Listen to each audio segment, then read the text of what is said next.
fight. They can save the earth. They are cool. They are fast.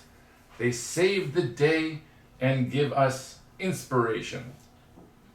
But today is Heroes Day. It is not a day to celebrate Superman or the Avengers. It is not a day to talk about Batman or Spider-Man. This is a day for 25 countries around the world who choose one day to celebrate people who are real heroes, the kind of heroes that change life in a good way. Many of the countries that celebrate Heroes Day, like South Africa, Rwanda, Zambia, and Malaysia, remember people who died in war. Other countries like Jamaica, Indonesia, and Romania celebrate the heroes who helped the country to become free. In Japan, you have heroes throughout your history to study. Sakamoto Ryoma and Sugihara Chiune are heroes we learn about in history. In old stories like the Heike Monogatari, we find examples of people who were heroes too, like Jomyo Meishu, or characters like Benkei and Yoshitsune. But we find a lot of heroes in different places too. In Russia, in 1976, also on September 16, a swimmer named Shavarish Kapatyanyan was jogging with his brother. They saw a bus fall into a river, and the river was very deep.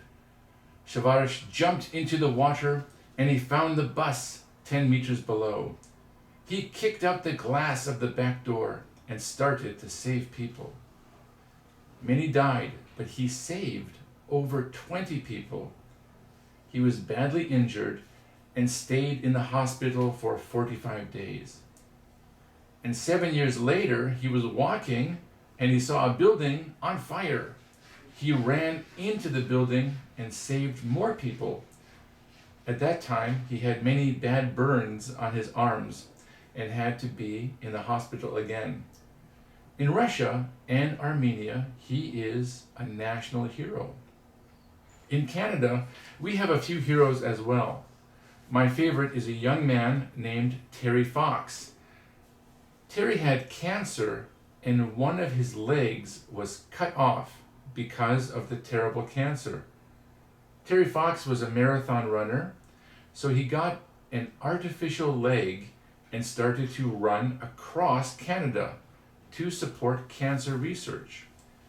Terry collected a lot of money and he ran very far. But he did not finish the marathon across Canada because the cancer became bad and he died when he was only 22 years old. In Canada, Terry Fox is our national hero. When we think of someone who is a hero, we often think of someone who is very big or a very important person. But we also know heroes in our everyday life too. A hero is someone who is kind and who helps others. A hero is someone who gives to others and supports others. A hero is someone who thinks about other people first and fights for justice and works hard to do the right thing. Heroes are in all kinds of jobs and in all places around the world. Sometimes when there is a big problem, like a typhoon or earthquake, we must act quickly and be safe, but also, if possible, to help other people too. It is very possible that someone you know may become a hero, or you may be a hero yourself. Anything can happen in the future. Sometimes to be a hero means to do something small for another person. It can be something like to be kind to someone who needs kindness. It can be something like to be gentle when the other person is angry. It can be helping a friend who has trouble in study. It can be something like doing something positive in your neighborhood, or helping someone near your house. It can be something like helping animals that are in danger. These are all the things that heroes can do. Thank you very much, and have a